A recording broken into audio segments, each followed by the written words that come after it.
Boubacar, Oui, Fatma. en Éthiopie, on est en 2018. 2018? Je t'assure, demain je prends le premier vol pour t'expliquer tout ça.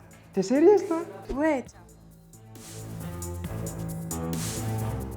Oui, tu ne rêves pas, le calendrier éthiopien est à 7 ou 8 ans de décalage avec le calendrier grégorien, celui que nous utilisons presque partout dans le monde. J'ai bien dit décalage, il ne s'agit pas d'un retard, c'est plutôt un point de départ différent. Alors que le calendrier international ou grégorien fixe la naissance de Jésus à l'an 1 de notre ère, le calendrier éthiopien considère que Jésus est né 7 ou 8 ans plus tard. Quand en 1582, le pape Grégoire XIII a introduit le calendrier grégorien, l'Église orthodoxe éthiopienne a choisi de conserver le sien.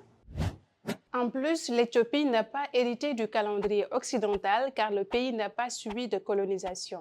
Mais son calendrier n'est pas tombé du ciel non plus, hein. Il a bien une explication, quoique polémique. Le calendrier éthiopien viendrait du calendrier copte. Le calendrier copte a été créé à partir du calendrier de l'Égypte antique par les chrétiens égyptiens de l'époque. Encore appelé calendrier nilotique, ce calendrier de l'Égypte ancien fait partie des plus anciens connus. Rappelle-toi tes cours, une année solaire fait 365 ou 366 jours. Alors, il se trouve qu'en divisant l'année en 12 mois de 30 jours, les Égyptiens se sont rendus compte qu'il manquait 5 à 6 jours. Pour combler ce gap, ils ont ajouté 5 ou 6 jours supplémentaires. Ce qui fait qu'une année éthiopienne dure 12 mois de 30 jours et un mois de 5 ou 6 jours, selon que l'année est bissextile ou non. Ce dernier mois est appelé Pagwemen, c'est-à-dire jour supplémentaire. Mais il faut préciser que l'origine exclusivement copte du calendrier éthiopien est contestée.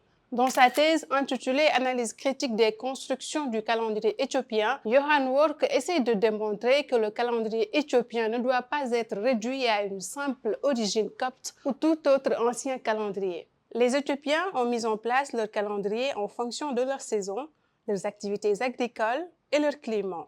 Il suffit de voir les noms de leurs mois qui viennent du Ge'ez, langue ancienne du pays. Mais comment ça marche dans la vraie vie? Le grégorien est utilisé dans les ambassades, les compagnies aériennes, bref, dans les relations internationales. Et le calendrier éthiopien est utilisé dans les écoles, dans l'administration, etc.